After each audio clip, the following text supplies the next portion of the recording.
moke. Ulenge zali ba soda esengeli na ye aye ba kokongama po ayebite koloni ba webisa ye zo munduki kende na aéroport mata na avion okeye Kimba yango esengeli na biso toyeba ntango iso kozala prêt mateya oyo tozoteya lelo olenge bakuti kotangela biso na matangi na mokanda ya ebandeli oyo tobengi ete Genèse na eteni ya 2 na mwambe nzela ya kotanga ya zomi tikino na zomi na libwa. Genèse chapitre 28 verset 10 à 19. Bongo na kondima na sika tangi na baluma kapo ya misa to ya nono ya mwambe nzela kotanga ya zomi na mibale ti kino na zomi na mitano. Romains chapitre 8 verset 12 à 25. On a des textes na biso. Alors ma te na biso to pesi thème ezali la marche chrétienne etamboli ya Kristo. Kristo ezali nani? Kristo ezali moto oyo ayoki sango ya nkolo Yesu Kristo pe alimi yango. Amen. Amen. Amen. Ayoki sango azalaki mopagano, azalaki na identité mosusu. Bongo sikawa azalaki na identité ya kala, azalaki na ngo, azalaki mobungi, moto oyo abungaki na kati ya mabe pe azalaki na lifuti moko oyo toyebi ete kobebisama to liwa ya seko, la mort éternelle oyo bato bakolekisa na moto. Kasi na nzela na ye ndenge azali kotambola ayoki sango bongo ase repenti, asali volte face, a changé direction na ye oyo ye azalaki kotambola pe azwi direction ya sika. Bongo moto oyo mpona kolanda nani? Yesu Kristo. Moto wana sikawa identité na ye lolenge na ye ebongwani tobengi ete nani? Kristo. Amen. Amen. Lo nalingi kominspire to kolanda mingi ya koyiba to ya kobotola to koyiba kozwa na lolenge ya moko ya moyibi lipambo ya ndeko na ye Esau. Bongo azali kokima na nzela akomi esika songolo butu ekufi esengeli na ye alala. Bongo akomi esika yango atelemi azwi libanga moko atie bongo alali atia molokola kuse oreyi. Tanga azali kolala azolala na kata pongi na ye azui emoniseli. C'est que nous appelons Benyamin vision. Azui emoniseli. Emoniseli yango ezalaki nini? Amoni escalier moko ya mulai. Eli sana no bango na lenge moko vulgaire. Elo moko ko escalier euti na likolo bongo etuti na mabele. Wana azali na kati ya mbemu, azali en plein voyage. Auti esika azali kokenda pe azali na katikati esika oyo azali kokende po akoma na komite na nzela circonstance esalemi ete esengelaki akontinue voyage na ye te, esengela sala nini? Alala apema po ezalaki molili na molili moya kotambola ezali te mpo na molili okokutana na banyama ya mabe, okokutana na banyoka, okokutana na makambo ebele ambiskade ya mabe mpo na ntina na yo.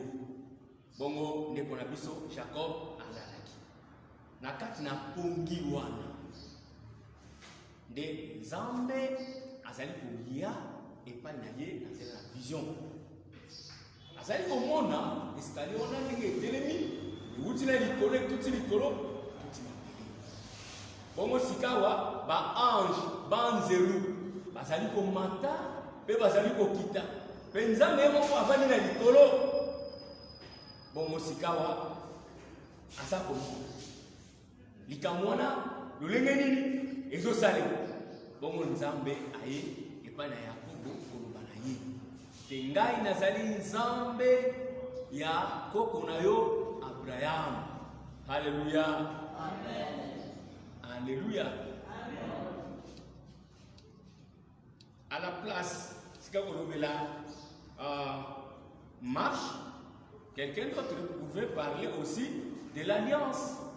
À koko lobela pe na boyokani oyo Nzambe asalaki na mwana na ye to mosali na ye Yakobo. Mais mingi nga na sepeli na lobela marche chrétienne. Po etelero biso tozali ba Kristo. Bongo Nzambe alobi na ye ngai nazali Nzambe ya Abraham. Abraham azali koko ya Yakobo. Papa ya Isaac. Isaac oyo aboti bango mibale na nani na Yakobo. Papasi. Sikawa Nzambe akutanaki na nani akutanaki na Abraham. Oyo tobengi ete le père de foi. Tali tata ya kondima. Batangi Abraham partout na Ancien Testament, na Romain, so okei na Hébreu, okei na Galate, okei partout na Biblia. Baza kozwa Abraham lokola ete tata ya kondima. Pe azwaki oyo babengi ete elaka moko munene pa na Nzambe ete moto nyonso oyo akopambola yo yepe akopambola moto nyonso oyo akolakela mabe yeka kusala nini akolakela mabe. Alléluia, amen. Mes chers frères, je voudrais la ligne à fond la parenthèse moko muke avant de continuer.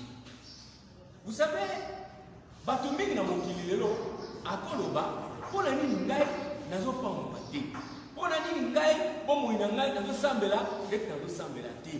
Mes chers frères, moto oyo Nzambe apakoli mafuta moto oyo Nzambe abengi loin de l'Éternel balakelaka ye mabe te bakanaka ye mabe te. Soki okani moto oyo Nzambe apakoli mafuta mabe oza na problème na moto wana te yebe toza na problème na nani na Nzambe. Po Nzambe alobi ne touchez pas à mes mains. Bosimba bapakolami na ngai te. Na zalaki na Bandungu ndako nazali kolalisa nzembo moko babandaki kotia baza kotia nzembo moko ya Kikongo. Alors comme nayo ya Kikongo nzembo na bazoyemba lobi bato na ngai oyo ngai na pakoli bosimba bango te bazali bato na ngai. Abraham azalaki moto na Nzambe azalaki na nani azalaki na elaka oyo Nzambe atiaki epai na ye mpe na mosala oyo Nzambe esengelaki asala kaka na Abraham. Abraham avait une marche à effectuer avec Dieu avant la fin de son parcours sur terre. Et c'était dans le plan et dans le programme du Très-Haut. Quiconque va bouleverser, Abraham, Nzambe a même pour s'en charger. C'est pourquoi, bien aimé dans le Seigneur, na kat na vie, na kat na marche na biso, le Seigneur nous donne na bokebi na kat na otamoli na biso pe na bomoi na biso na maloba na biso envers bato Nzambe akoli. Tozali komona awa Nzambe alobi même promesse Nzambe apesi na Abraham, même promesse oyo Nzambe apesi ki yango pe epai ya Isaac, même promesse oyo eye ko se répéter epai ya Jacob. Parce que dans la même lignée, ils ont kende. Nous avons remarqué Abraham, na kopambola libota na yo. Bakokoma lokola, zamu kolomoko Abraham, azamu mitulisa, abinzamba zolo basana ngai, mais tala ngai na komi mpaka, ngai na komi ba ash na ngai kusami, sikoyo naza na mwana te nakozala ndenge nini nakokontinue bomoi na ngai lolenge kani bongo mokolo mosusu nzambe alobi na Abraham alobi bima libanda. Abraham alobi libanda ayebisi tala likolo atali abitanga na minyoto nzambe nakotanga bamioto ndenge nini elekeli nde nzambe alobi na ye lolenge yo omoni bamioto lolenge yo omoni ete okoki kotanga yango te motuya ya bana na yo awa na kati na mokili moto moko akotanga bango te bakozala lokola zelo oyo ezali pene ya mai na koyesa libota na yo ne. Haleluya. Na misu physiquement Abraham azomona ete aza na mwana me nzambe azomona Abraham ete akobambola ye akozala papa ya mabota ekole epe toutes les nations de la terre seront bénies na nzela na ye. Azali awa nzambe azali awa na ndenge ngai nazalaki kotambola na bomoto na ngai namonaki eloko te namonaki kaka mabanga namonaki eloko moko ekoimpressione ngai te kasi ntango nalali nzambe ayekomitalisa epai na ngai ete azali awa bongo esika oyo ngai nazali kobongola yango nazopesa yango nkombo mosusu apesa yango nkombo Betel elingi koloba nini ndako ya nzambe. Alleluya. Mais ezalaki na temple te ezalaki na construction moko te ezalaki na eloko moko te oyo batiaki ezalaki spécial. C'était le temple de Dieu. Pourquoi? Parce que Dieu avait ouvert les yeux. Akomona ki miso ya nani ya mayele miso ko po ete asosola ete nzambe azali na kati ya marche chrétienne na biso toza na bosenga toyeba soki nzambe aza na biso soki azali na biso elongo te. Les enfants d'Israël tant bauti na mobembo na bango bazali kokende na mabele elaka na terre promise bazalaki na sini oyo ezalaki kotalisa bango ete nzambe aza na bango to nzambe aza na bango te. Ezalaki nini ya liboso bazalaki kotala lipata oyo soki bakomi na butu ekomi colonne de feu ekomi lolemo ya moto oyo ezalaki kongenga na camp ya bana ya Israël ozalaki kopesa bango pole ozalaki kosala différenciation ezalaki kokesenisa bango na mabota mosusu oyo soki bakomi na butu bazalaki na pole te. Mais kasi yawe nzambe azalaki pole ya bana ya Israël na ntango bazalaki kokwea na molili les seigneurs les éclairaient na colonne ya moto soki bakomi na moyo colonne ya moto wana échanger ekomi lipata oyo ezalaki kosala mosala ya kosécuriser to koprotéger bango contre chaleur. La Bible ezopesa biso témoignage était durant les 40 ans oyo bana ya Israël basalaki na kati ya désert elamba ata ya mwana ya Israël moko te epasukaki. Alléluia. Pourquoi? Parce que baza kotambola na présence nzambe azalaki na bango il les accompagnait bazalaki kondima baprincipe oyo nzambe azalaki kopesa bango ete batambola kati na yango mpe bango mpe lokola nzambe azalaki fidèle na makambo na ye to na bapromese ayaki kopesa bango. Voilà ce qui a fait que ce peuple bakende kohériter une terre où coulait le lait et le miel. Alléluia. Bien-aimé dans le Seigneur, pour ne pas être kilométrique, pour nous moulaï mingi. Et ça très important, tout le monde ensemble. Venir dans l'église, c'est bien. Mais ce qu'il faut savoir, c'est que c'est lié. Et c'est quand même et ça, c'est quand même l'église est belée. Il y a beaucoup d'églises à Kinshasa. Il y a beaucoup de communautés à Kinshasa. Il y a beaucoup de pasteurs à Kinshasa. Mais le Seigneur s'est choisi de vous. Aponio. A-t-il qu'à le tomo. Qu'on ressentir les égaux. À chaque fois que oyaka awa, wana koluka, beko kuta na nzambe na yo. Ko sambe na nzambe na yo. Na kati na esika lokola oyo. Il faut savoir dire du fond de ton cœur que esika oyo ezali ndako na nzambe. Alléluia.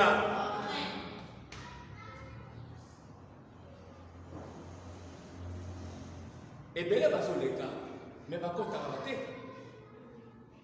ebele baluti soki na nani na kingasani baluti mosusu na bibwa baleki biso bakevi akesambela na vie mais yo zama touché yo outi est-ce que ozalaki bipai ozalaki esprit na yo ezolobela yo te kana esika nini okutanaka na nzambe eza na basala kala oye malgré confinement motema na ezokoka te ovanda na ndako motema na ezokoka te ovanda osambela yo moko olobi te nakende nakutana tala bato mibale misato tokosambela nzambe bana nzambe amene tobetela na yesu.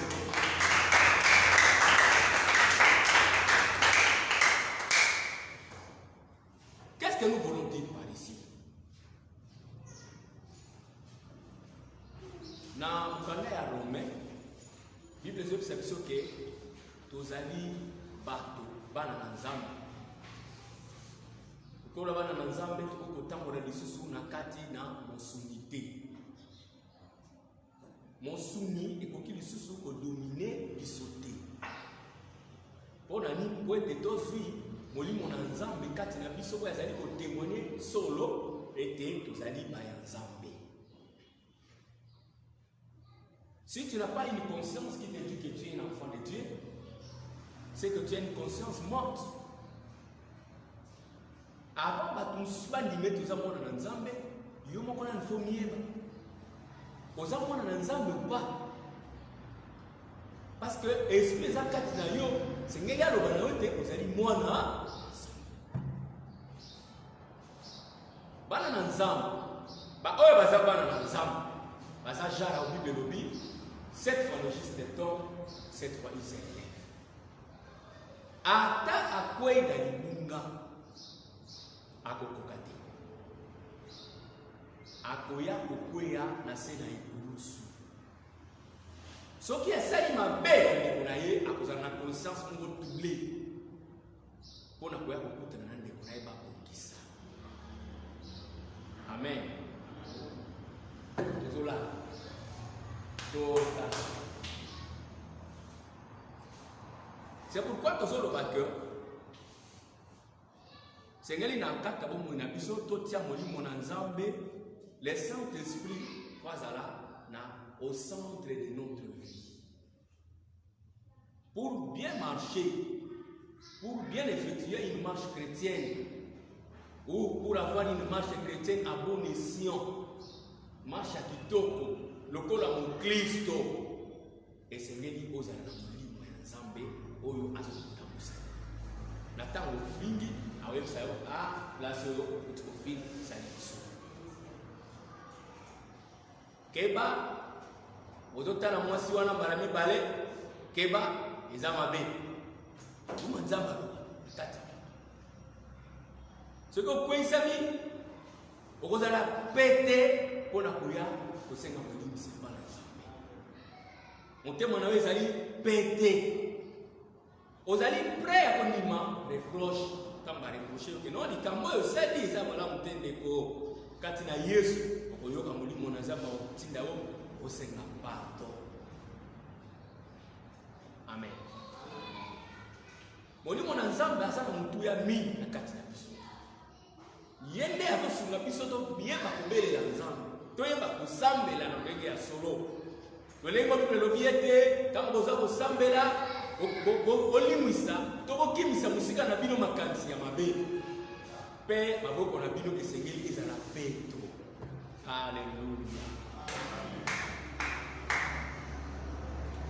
Oya mibale na nao bezali attendre la conduite de l'esprit. Lana nga tolana mbala mingi ota lelo ba chrétien tokoma plus mécanique que spirituel. Nga nazala mingi soki natali makambo ya gouvernement ndenge elekaka ona nanga likambo na ndongo eza très important. Makambo ya gouvernement ndenge elekaka omona bato basali tricherie na bango babomi bato baorganize makambo yo ofadi mate oyo boye basali makambo na bango ndenge motema nango elingi mokolo oyo ezalaka ya investiture akebengi basali baya kosambela po baya kopambola volonté na bango eno ya nzambe olandi eske tu auras réponse, tu auras créé des causes. Pourquoi? Nzambe na lola na parce que ce n'est pas parce qu'un prêtre ne fait qu'à prier que Nzambe est obligé à vous ça. Dieu est souverain. Nzambe salaka si seulement si il t'a montré dans la carte de volonté d'ailleurs. Ce que c'est la volonté d'ailleurs, quelle est ma part? Tant au salaire autour de l'année. Voilà cause il y a l'échec de l'issue. Mbala epelé, Bible le malheur aux personnes qui prennent des résolutions sans les consulter. Nous prenons les décisions, nous prenons les résolutions, nous prenons des engagements sans toutefois intéresser l'éternel Yahvé. Mais tant que comme il y a tant de difficultés, comme tu bénis Yahvé, ça. Malamini, la momoni, nous avons la responsabilité. Et le Seigneur avant toi, avant toi, cherchons d'abord à connaître la volonté de l'Esprit de Dieu. Que dit le Seigneur? Excusez-moi, que dit le Seigneur?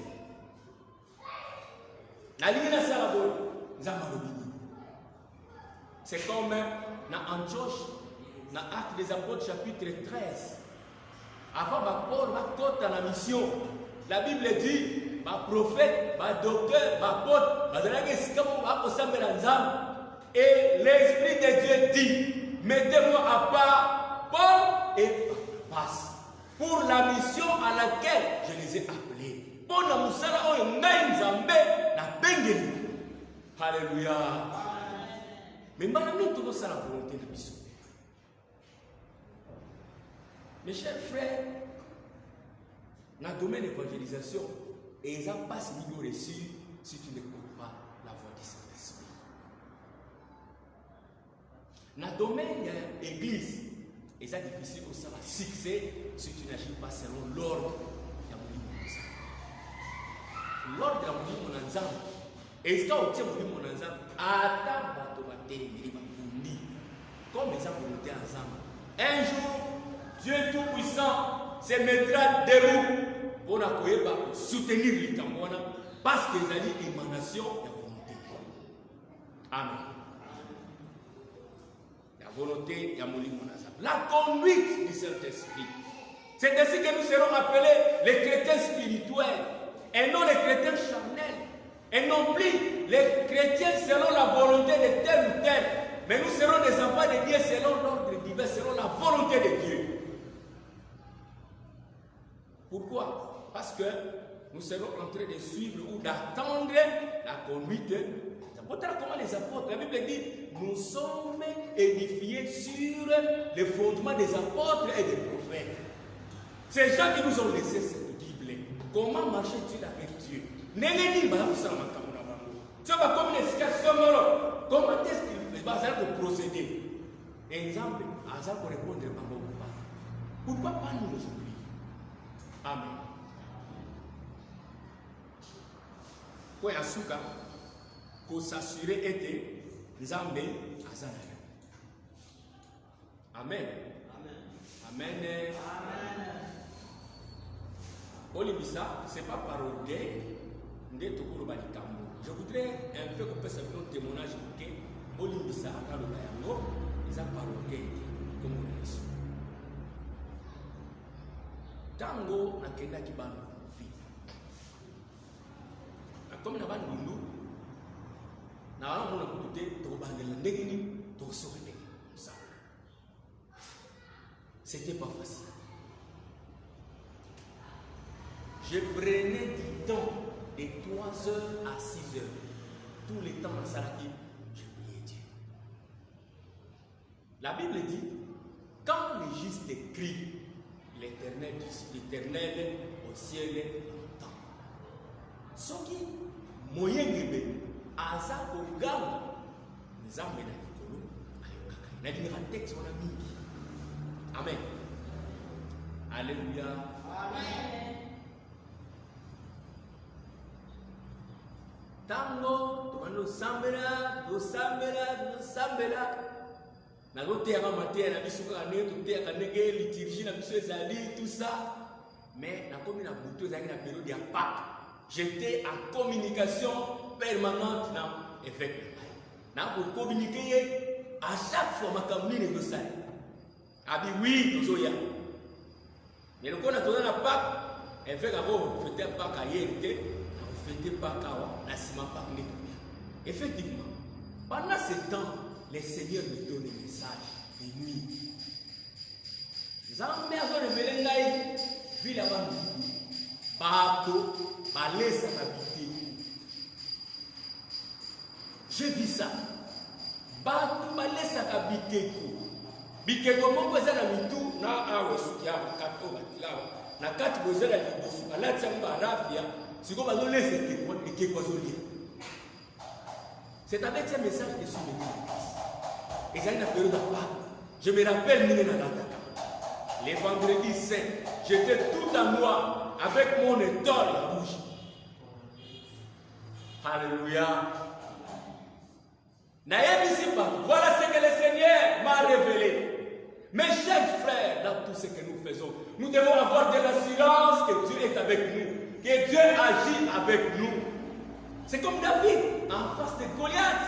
Il était rassuré que Dieu est avec moi, que Dieu sera avec moi. Ce n'est pas moi qui combattrai, mais c'est Dieu qui combattra au travers de moi. Voilà pourquoi il a lancé un défi.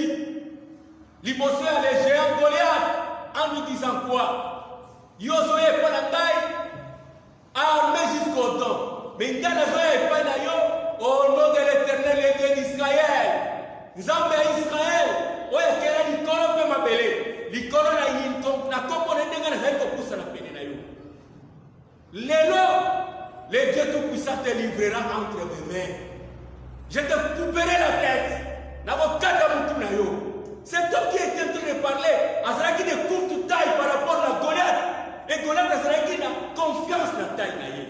Et nous connaissons la suite. Bien-aimés, dans tout ce que nous faisons, dans notre ministère, dans notre vie, si c'est Dieu qui est en train de nous conduire, et si nous savons que maintenant que nous sommes en train de travailler, Dieu est avec nous, et nous nous rassurons que certainement le Seigneur agit avec nous. Bien-aimés, la victoire est certaine. La victoire est certaine. L'exploit est certain. Mais si tu es avec Dieu, parce que Dieu est le monde ensemble aux âmes majoritaires. Alléluia.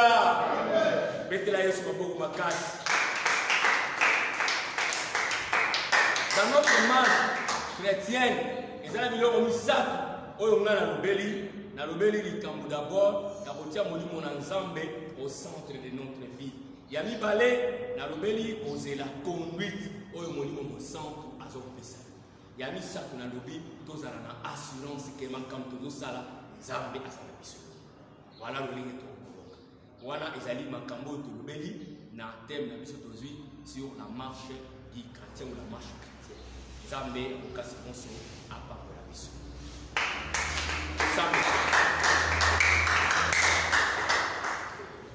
Dieu éternel, le créateur des firmaments, des cosmos et de tout ce qui s'y trouve, il t'a semblé, bon Seigneur, de nous mettre ensemble ce dimanche pour t'écouter, ô éternel.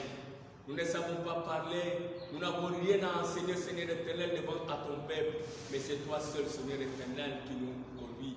Et c'est toi, Seigneur éternel, qui nous charge, afin, Seigneur éternel, de parler et, Seigneur, de transmettre les messages. Et ces messages, Seigneur, qui sont à toi, ces messages qui doivent édifier, ces messages, Seigneur éternel, qui doivent nous enseigner, ces messages, Seigneur, qui doivent nous réconforter spirituellement. Oh Dieu notre Père, merci de nous avoir dotés de ton esprit. Et je crois de tout cœur que ton esprit nous aidera, Père, à effectuer une marche sans faille dans ce monde, avant que Christ ne revienne nous prendre. Tout, Seigneur éternel, notre Dieu, la Bible déclare que sans toi, nous ne pouvons rien, mais avec toi, nous ferons des exploits. Ô Père éternel, aide-nous, remplis nos cœurs de soif, de t'écouter et de marcher ensemble avec toi dans les noms puissants et merveilleux de notre Seigneur Jésus-Christ, ton Fils bien-aimé, celui qui vit et règne avec toi et avec le Saint-Esprit, un seul Dieu pour toute l'éternité. Amen. Amen.